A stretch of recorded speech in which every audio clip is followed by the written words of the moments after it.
Hello दोस्तों, आज हम पढ़ने वाले हैं क्लास 11th पॉलिटिकल साइंस का पहला चैप्टर संविधान क्यों और कैसे। इसका पहला टॉपिक है संविधान किसे कहते हैं, संविधान क्या होता है।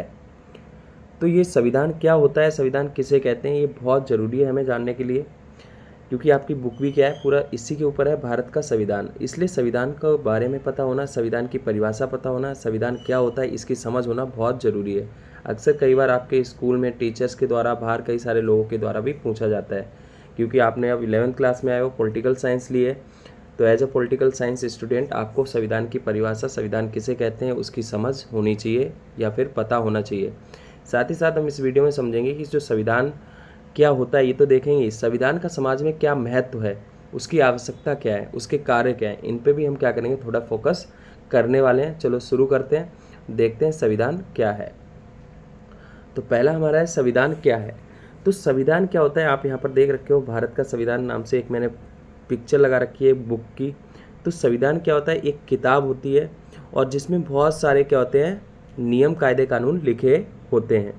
यानी कि संविधान क्या है, एक नियम कायदे कानूनों का क्या है, एक किताब है और जिसमें बहुत सारे नियम कायदे कानून प्रावधान लिखे होते हैं। प्रावधान हम कानून और नियमों की जगह एक शब्द होता है प्रावधान, उसका इस्तेमाल करते हैं। तो ये अक्सर आप इस बुक में पढ़ोगे, प्रावधान संविधान में अक्सर इसका यूज होता है। तो प्रावधान क्या होते हैं, नियम कायदे कानूनी होते हैं, ठीक है। तो क्या होता है, ये जो संविधान क्या है, एक नियम कायदे कानून प्रावधानों का क्या है, पिटारा है, एक किताब है जिसमें बहुत सारे नियम कायदे कानून लिखे गए होते हैं, जिससे किसी भी देश की शासन व्यवस्था चलती है। यहाँ पे मैंने परिभाषा लिखी है, उसको भी पढ़ लेते हैं। संविधान एक ऐसा लिखित अलिखित दस्तावेज होता है जिसमें नियम कायदे कानून और प्रावधानों का लिखित विवरण होता है, जिससे हमें ये पता चलता है कि किसी भी देश में जो शासन व्यवस्था है, वहाँ का जो शासन है ना, सरकार है, वो कैसे चलाई जाएगी, ठीक है। तो हमें पता चल गया कि संविधान क्या है, एक लिखित दस्तावेज। जैसे कि यहाँ पर ये किताब देख रहे हो, तो इसमें हर एक कानून को, नियम को लिखा गया है, एक किताब बनाई गई है, किसकी, नियम कायदे कानूनों की, प्रावधानों की, जिसमें ये बताया गया है कि सरकार कैसे चलेगी, सरकार का रूप कैसा होगा। तो हमें अब पता चल गया है कि संविधान क्या होता है। संविधान एक किताब होती है नियम कायदे कानून की, जिसके द्वारा कोई भी देश अपने समाज को, देश को चलाता है, किसके अनुसार, जो किताब में नियम और कायदे कानून, जो प्रावधान बताए गए हैं, उसके द्वारा चलाया जाता है। अब हम बात कर लेते हैं संविधान हमें क्या क्या बताता है। संविधान देखो, संविधान में देखो ये भी बताया जाता है कि जो शासन व्यवस्था है, यानी कि जो वहाँ पे शासन करने का है ना, सरकार चलाने का जो स्वरूप है वो कैसा होगा। कई जगह राजतंत्र होता है, देखा होगा, है ना, कई जगह एक पार्टी का शासन होता है, तो कई जगह लोकतंत्र होता है जिसको संघीय व्यवस्था कहते हैं। और इसमें भी बहुत सारे, लोकतंत्र में भी बहुत सारे क्या होते हैं, प्रकार होते हैं, है ना, अलग अलग प्रकार की शासन व्यवस्थाएं होती हैं, जैसे संघीय व्यवस्था, अध्यात्मात्मक व्यवस्था, अर्थ अध्यात्मात्मक व्यवस्था। तो ये सारे क्या है, संविधान के द्वारा बताया जाता है, संविधान में लिखा होता है। सरकार की शक्तियाँ क्या होंगी, ये भी हमारा संविधान ही बताता है कि सरकार की क्या शक्तियाँ होंगी। ऐसा नहीं है कि सरकार अपने मन मर्जी से कुछ भी करने लग जाए। संविधान इस चीज़ का बहुत ही अच्छे से विवरण देता है, उल्लेख करता है कि सरकार क्या कर सकती है, क्या नहीं कर सकती है। अब सरकार ये नहीं कर सकती कि आपको मंदिर मस्जिद में जाने से रोक दे, आपको किसी भी प्रकार के कपड़ों को पहनने से क्या करे, बैन लगा दे कि आप इस प्रकार के कपड़े नहीं पहन सकते, पाबंदियाँ लगा दी जाए कि आप वहाँ नहीं जा सकते, आप ये नहीं कर सकते। तो इस प्रकार सरकार की जो शक्तियाँ हैं उसका भी विवरण कहाँ मिलता है, हमें संविधान में मिलता है। और जनता के कौन से अधिकार होंगे, है ना, जो जनता है, लोग हैं, नागरिक हैं, उनके अधिकार क्या होंगे, साथ ही साथ उनके देश के लिए जो कर्तव्य हैं वो क्या होंगे, ये भी संविधान के द्वारा ही पता चलता है। साथ ही साथ संविधान ये भी बताता है कि किसी भी देश में जो संस्थाएं हैं, इंस्टीट्यूशंस होते हैं, है ना, या सरकार के जो विभिन्न अंग होते हैं वो क्या होते हैं, जैसे कार्यपालिका जिसको एग्जीक्यूटिव कहते हैं, विधायिका लेजिस्लेचर, और न्यायपालिका जुडिशरी। तो ये हमें जो प्रकार हैं सरकार के, वो भी संविधान के द्वारा ही पता चलते हैं। और ये जो सरकार के विभिन्न अंग होते हैं, उनके कार्य क्या होंगे, वो प्रशासन कैसे चलाएंगे, इस सब की जानकारी हमें क्या मिलती है, संविधान से मिलती है। संविधान में इनको लिखा जाता है बाखूबी और बताया जाता है कि कौन कौन से अंग होंगे, उनके कार्य क्या होंगे, वो प्रशासन कैसे करेंगे, वो अपना काम कैसे करेंगे, उनकी शक्तियाँ क्या होंगी, कौन कौन से पद होंगे। तो ये सब हमें क्या होता है, संविधान की इस बुक में बाकायदा कानून और नियम प्रावधान बनाकर लिखकर बताया जाता है। ठीक है दोस्तों, अब हम आगे बढ़ते हैं। पहले तो मैं ये बता दूं कि अब आपको संविधान क्या है इसकी समझ हो गई होगी। अगर आपको समझ में आ गया हो तो आप अपने आप में खुद ही अपने शब्दों के अनुसार इसकी परिभाषा बना सकते हो अलग अलग तरीके से। जैसे मैं आपको बताऊं, संविधान एक क्या है, पिटारा है नियम कायदे कानूनों का, जिसके द्वारा कोई भी देश अपनी शासन व्यवस्था समाज को संचालित करता है। तो इस तरीके से आप कई तरीके से इसको लिख सकते हो और बना सकते हो, पेपर में भी लिख सकते हो, और ये क्वेश्चन भी आता है संविधान क्या है, इसकी परिभाषा दें। अब हम देखते हैं संविधान के कार्य, यानी संविधान की आवश्यकता क्यों है हमें। ये कार्य और आवश्यकता मतलब सेम ही है। तो हम पहला देखें जो संविधान का कार्य है कि वो तालमेल बढ़ाता है। संविधान क्या करता है, तालमेल बढ़ाता है। अब तालमेल कैसे बढ़ाता है, अब इस पे आ जाते हैं। सपोज करो समाज में किसी भी प्रकार का कोई कानून और नियम नहीं है, तो ऐसे समाज में क्या होगा। मान के चलो हम एक ऐसे क्षेत्र में, इलाके में रह रहे हैं जहाँ पर सभी लोग पता है आपको, सभी लोग क्या होते हैं, अलग अलग प्रकार के होती हैं, उनकी भाषाएं अलग होती हैं, उनके धर्म अलग होते हैं, उनकी जातियाँ अलग होते हैं, उनके विचार अलग होते हैं, उनके पेशे अलग होते हैं, उनके शौक अलग होते हैं, उनके रहन सहन के तरीके अलग होते हैं। ऐसे में सपोज करो कि हमें एक साथ मिलकर रहना है सहयोग के साथ, शांतिपूर्ण तरीके से, और हमें समाज के लिए कुछ नियम कुछ फैसले लेने हैं, कुछ डिसीजन लेने हैं। तो ऐसे में सभी लोग अपने अपने मत रखेंगे, अपने अपने विचार रखेंगे। कोई कहेगा ये होना चाहिए तो कोई कहेगा ये होना चाहिए। जैसे आपकी किताब में बताया गया है, बुक में बाकायदा बताया गया है एग्जाम्पल के थ्रू। मान के चलो एक समूह कह रहा है कि यहाँ पर हमारे समाज में स्कूल बनना चाहिए, एक कह रहा है पार्क बनना चाहिए। अब एक कह रहा है लड़कियों को स्कूल जाना चाहिए, एक कह रहा है लड़कियों को स्कूल नहीं जाना चाहिए। ऐसे बहुत सारे और फैसले लेने होते हैं जो बहुत अपने आप में थोड़े कॉम्प्लिकेटेड होते हैं। ऐसे में क्या होगा, एक समूह अपनी बात पर अड़ा रहेगा, दूसरा समूह अपने बात पर अड़ा रहेगा, तो इसमें क्या होगा, टकराव होगा, संघर्ष होगा, लड़ाइयाँ होने लगेंगी, बहसें होने लगेंगी। तो यहाँ पर शांति नहीं बन पाएगी। आपने देखा होगा कि जब हम अपने आसपास रहते हैं तो छोटे छोटे मुद्दे हम सुलझा नहीं सकते बिना नियम कायदे कानून के।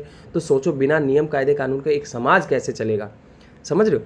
तो इसलिए ये क्या करता है कि संविधान हमें ऐसे नियम, ऐसे कायदे कानून, ऐसा एक पूरी संरचना, यानी समाज को चलाने की पूरी जो एक संरचना होती है, एक स्वरूप होता है, वो प्रदान करता है, जिससे हमारे बीच तालमेल बढ़ता है।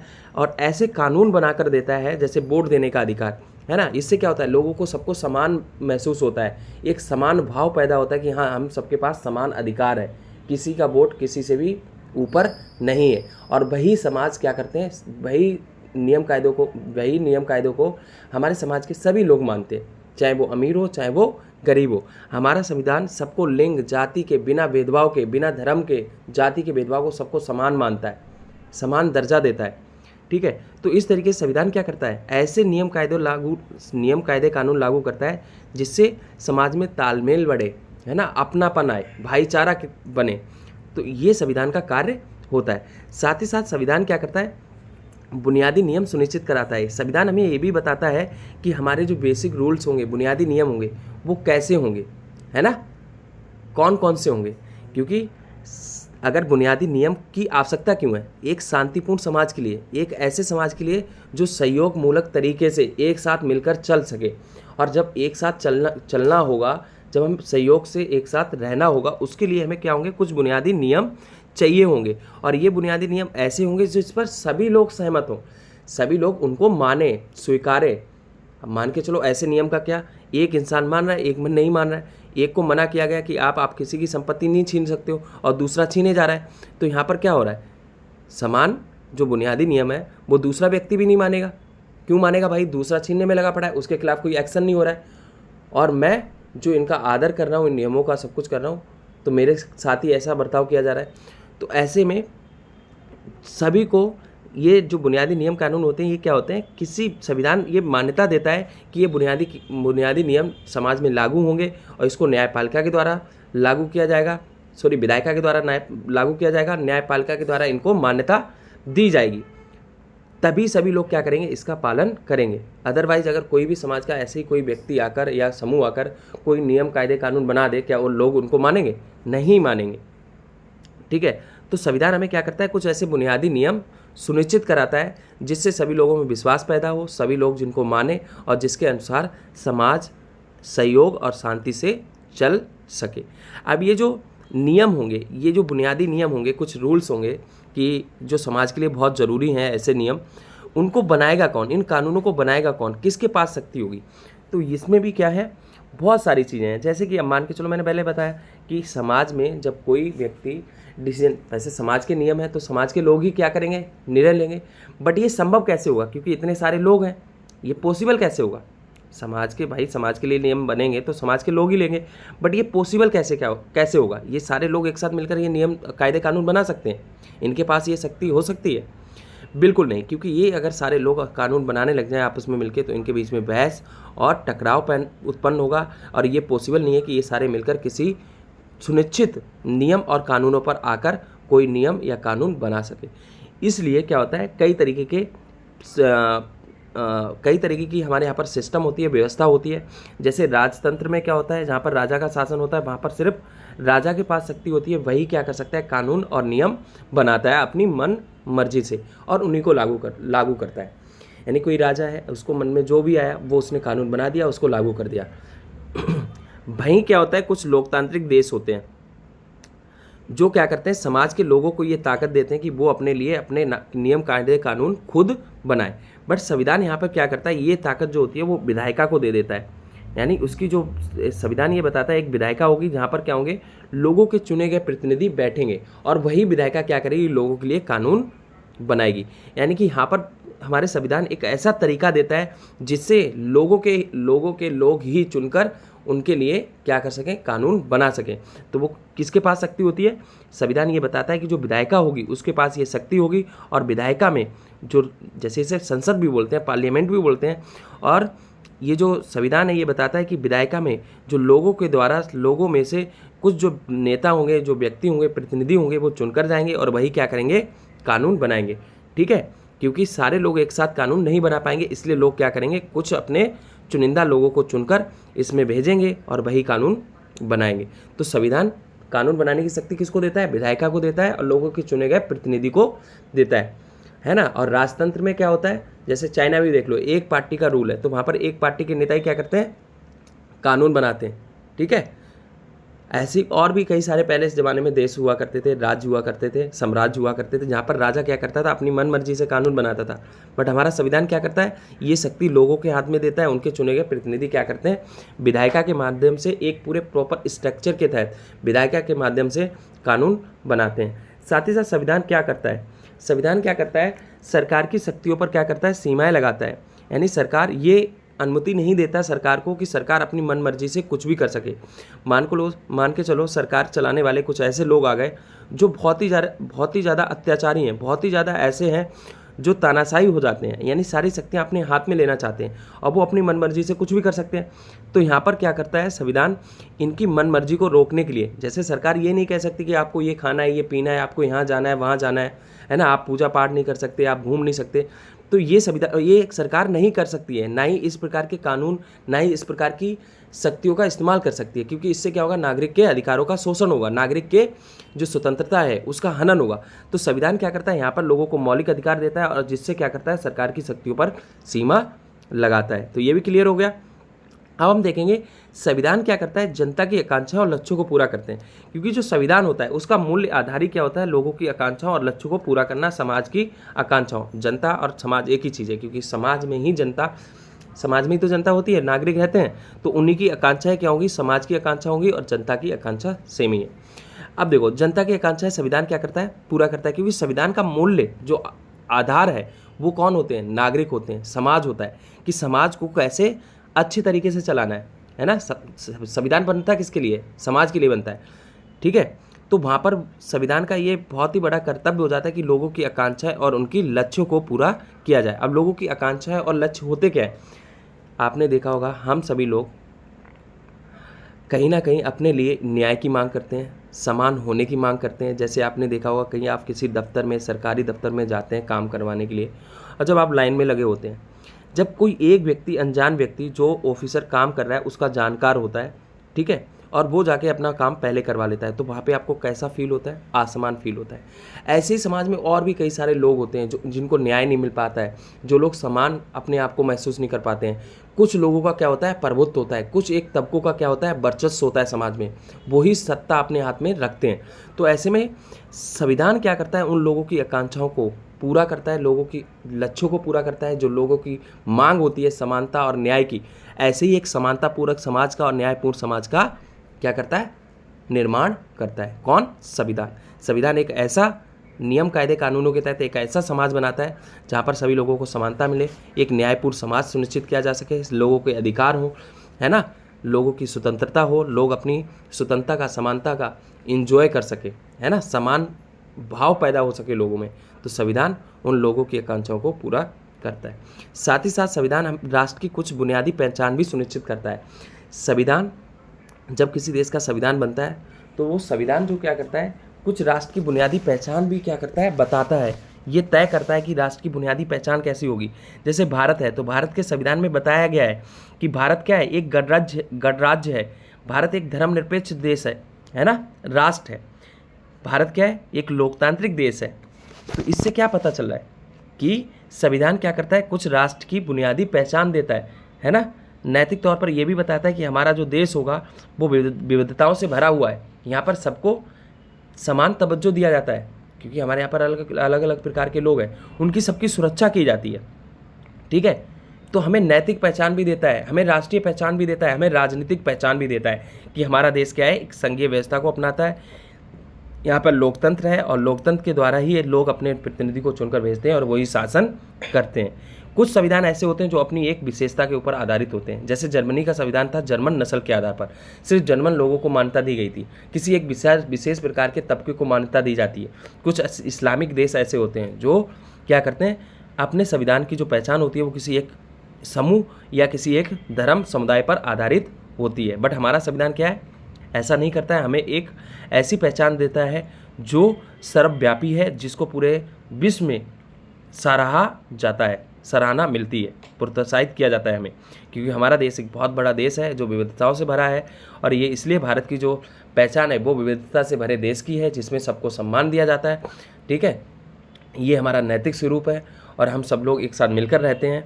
इस तरीके का हमारा संविधान बनाया गया है और हमारा देश लोकतंत्र है, गणराज्य है, ये हमें पहचान मिलती है। तो ये क्या करता है, संविधान ये सारे कार्य करता है। जब आपका क्वेश्चन आए कि संविधान की आवश्यकता है, कार्य क्या है, तो ये सारे पॉइंट आप लिख सकते हो। तो आगे आवश्यकता में थोड़ा अलग हो जाएगा, आवश्यकता अभी बताता हूँ मैं संविधान की आवश्यकता क्या है। पहले हम देख लेते हैं संविधान के प्रकार क्या होते हैं। देखो संविधान क्या होता है, दो प्रकार का होता है।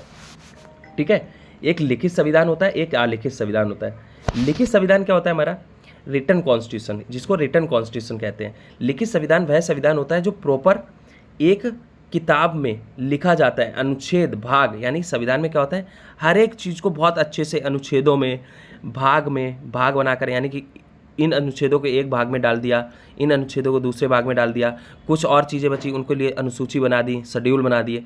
इस तरीके से एक पूरी किताब बनाई जाती है प्रॉपर तैयारी करके, तो वो हमारा क्या होता है, लिखित संविधान होता है।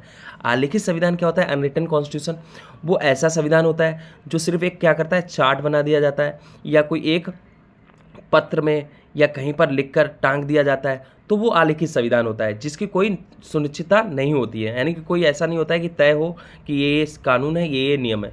वहाँ के ऐसे ही कुछ नियम, ऐसे ही कुछ प्रावधान लिख दिए जाते हैं और वही लागू किए जाते हैं।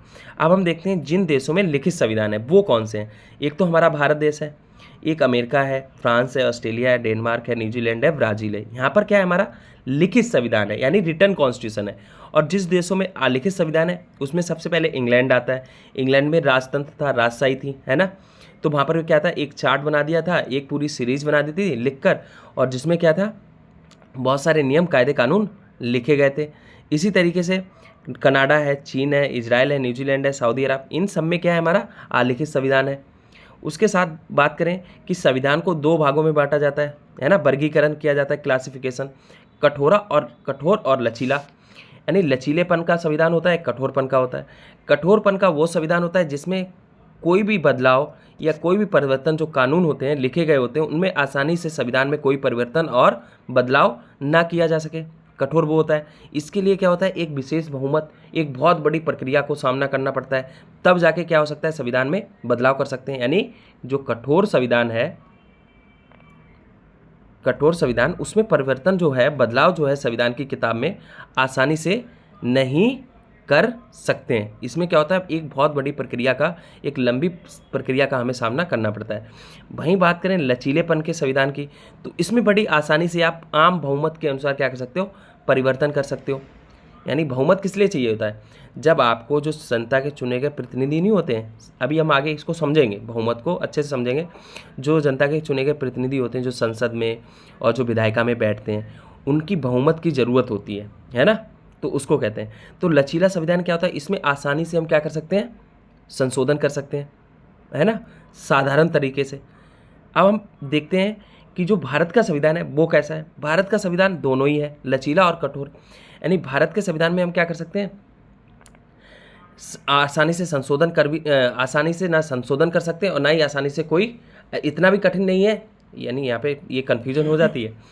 यानी कि भारत का संविधान ऐसा संविधान है जिसमें ना ही तो इतना कठिन है कि हम उसमें संशोधन ना कर पाएँ और ना ही इतना लचीला है कि हम आसानी से उसमें कर पाएँ, मतलब आसानी से संशोधन कर दें। यानी कि ज़रूरत पड़ने पर हम संशोधन कर भी सकते हैं, जब कोई बहुत बड़ी मुश्किल आ जाए तो वहाँ पर हमारा संविधान लचीला भी है। और कठोर ऐसा है कि अगर किसी कानून की ज़रूरत नहीं है, सरकार अपनी मनमर्जी करना चाहती है, तो वहाँ पर वो संशोधन इतने आसानी से भी नहीं हो सकता है, वो परिवर्तन नहीं हो सकता। अब हम यहाँ पे बताते हैं संशोधन की ज़रूरत क्यों होती है, यानी बदलाव की ज़रूरत क्यों होती है। देखो, जब हमारा संविधान बना था 1946 में, है ना, 50 को जो टाइम था 46-47 का, उस समय समाज की परिस्थितियाँ अलग रही होंगी। उसके हिसाब से हमारे संविधान निर्माताओं ने क्या करा था, जो संविधान बना रहे थे उन्होंने कानून नियम लिखे थे। आज क्या है, संशोधन होता क्या है? संशोधन एक बदलाव होता है, परिवर्तन होता है जो संविधान में किया जाता है। तो अब मैं क्या बता रहा था कि भैया जो हमारे संविधान निर्माता होंगे उन्होंने उस समय 1946-47 में जो कानून और जो नियम बनाए होंगे, उस समय कुछ और परिस्थिति होगी, है ना, सिचुएशन कुछ अलग होगी, उस हिसाब से उन्होंने बनाए।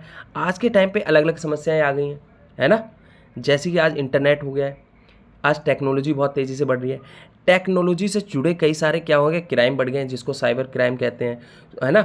सोशल मीडिया पे हैरेसमेंट भी होती है, कई सारी चीज़ें होती हैं। तो इससे ज़रूरी अगर हमें नियम कायदे कानून लेके आने हैं तो उसके लिए क्या करना पड़ेगा? संविधान में संशोधन करना पड़ेगा और उन नए कानूनों को, नियमों को क्या करना पड़ेगा? ऐड करना पड़ेगा, जोड़ना पड़ेगा। तो उसके लिए हमें क्या करनी पड़ेगी? संशोधन, संविधान में बदलाव की ज़रूरत होगी। इसलिए हमारे संविधान को कठोर और लचीला बनाया गया है, ताकि ना ही इतना आसान हो कि हम कोई भी चीज़ अपनी मनमर्जी से जोड़ दें और ना ही इतना कठिन हो कि आवश्यकता पड़ने पर कोई सी भी कानून को उसमें जोड़ा ना जा सके। इतना भी कठिन नहीं होगा कि हम उसमें कोई जोड़ ना सके, और लचीला भी इतना नहीं होगा कि हम आसानी से अपनी मनमर्जी से जब चाहें तब इसको बदल दें। ठीक है, समझ आ गया क्या है लचीला और कठोर। अब हम देखते हैं कि संविधान की आवश्यकता क्यों है। अब संविधान किस लिए बनाया गया? संविधान बनाया गया समाज के तालमेल के लिए। आवश्यकता क्या है, यहीं से पता चल जाएगा कि संविधान है किस लिए। तो इसका अस्तित्व इसलिए है, संविधान की आवश्यकता इसलिए है क्योंकि ये समाज में तालमेल बढ़ाने का काम करता है। अभी मैंने जैसे समझाया था, कानून व्यवस्था को बनाए रखने का, यानी संविधान क्या करता है, कुछ ऐसे कानून नियम उपलब्ध कराता है जिनको सभी लोग मानते हैं। और यहाँ पर समाज में क्या होता है, जिसकी लाठी उसकी भैंस नहीं होती है। यहाँ पर क्या होते हैं, जो कानून कहेंगे वही चीज़ चलेगी। सभी लोग कानून के आगे छोटे होंगे, है ना, सभी क्या होंगे, कानून के मानेंगे, कानून के अनुसार चलेंगे। तो ये क्या करता है, संविधान कानून व्यवस्था बनाए रखने के लिए जरूरी होता है, आवश्यकता होती है संविधान की। और एक न्यायपूर्ण समाज के लिए संविधान की ज़रूरत इसलिए भी होती है ताकि एक न्यायपूर्ण समाज की स्थापना की जा सके, क्योंकि हमारे संविधान में बताया गया है सबके साथ समान व्यवहार करना है, किसी के साथ अन्याय ना हो सके। अगर किसी के साथ अन्याय या कोई व्यक्ति किसी के साथ अन्याय करता है तो उसको न्याय कोर्ट के जरिए, न्यायपालिका के जरिए दिया जाएगा। शासन व्यवस्था चलाने के लिए, है ना, अब देश की शासन व्यवस्था कैसे चलेगी, उसको कैसे चलाया जाएगा, ये संविधान की ज़रूरत पड़ती है कि संविधान हमें बताता है कि देश की शासन व्यवस्था कैसे चलेगी। रोजाना कौन सी सरकार चुनी जाएगी, कौन से कार्य करेगी, कौन कौन लोग होंगे, किसका कौन सा पद होगा, किन उस पद पर उनकी कितनी शक्तियाँ होंगी, उनका इस्तेमाल कैसे करेंगे। तो ये भी हमें संविधान की इसलिए भी ज़रूरत होती है। साथ ही साथ सरकार की शक्तियों का दुरुपयोग रोकने के लिए भी, यानी यहाँ पे हमें क्या है, यानी जो सरकार की शक्तियाँ हैं वहाँ पर संविधान क्या करता है, रोकने के लिए भी संविधान की हमें आवश्यकता होती है, दुरुपयोग करने के लिए, ताकि वो मिसयूज ना कर सकें। जैसे सरकार का काम क्या होता है, लोगों की भलाई करना, जनता की भलाई करना, जनता के हित में काम करना। कई बार सरकार ऐसी चुन के आ जाती है, कई बार सरकार में ऐसे लोग चुन के आ जाते हैं जो क्या करते हैं, शक्तियों का दुरुपयोग करते हैं, गलत उपयोग करते हैं, मिसयूज करते हैं पावर का, और वो लोगों के खिलाफ बहुत सारे ऐसे नियम कायदे कानून लागू कर देते हैं जिससे लोगों के खिलाफ अत्याचार बढ़ जाता है, लोगों के अधिकारों का हनन होने लग जाता है। ऐसे में क्या करता है संविधान, सरकार की शक्तियों को दुरुपयोग करने से रोकती है, सीमाएं लगाती है और लोगों को मौलिक अधिकार देती है, ताकि लोग अपने अधिकारों के लिए न्यायालय में, कोर्ट में जा सकें। ठीक है, अब हम देखते हैं जो संविधान है उसकी कुछ बातें हैं जो हमें पता होनी चाहिए। जैसे कि पहला, अगर आपसे पूछा जाए कि दुनिया में सबसे पहला संविधान कहाँ पे बना था और कब बना था, तो देखो सबसे पहला जो संविधान था वो अमेरिका में बना था 1787 में। ठीक है, और ये विश्व का प्रथम संविधान था, लिखित, रिटन कॉन्स्टिट्यूशन। ठीक है, तो ये था। और भारत का संविधान दुनिया का सबसे बड़ा संविधान है, ये भी हमें पता होना चाहिए कि जो भारत का संविधान है वो क्या है, दुनिया का सबसे बड़ा संविधान है। अभी लिखित और अलिखित हमने भी पढ़ लिया, ये पॉइंट मैंने इसमें डाल रखा था, इसको छोड़ते हैं। ये भी एक चीज़ है जो आपको पता होनी चाहिए। यानी संविधान के दो प्रकार होते हैं, लिखित होता है, अलिखित होता है, और इसको दो भागों में वर्गीकृत किया जाता है, क्लासिफिकेशन किया जाता है, लचीला और कठोर। ठीक है, भारतीय संविधान को किसने बनाया था, तो भारतीय संविधान को किसके द्वारा बनाया गया था, संविधान सभा के द्वारा।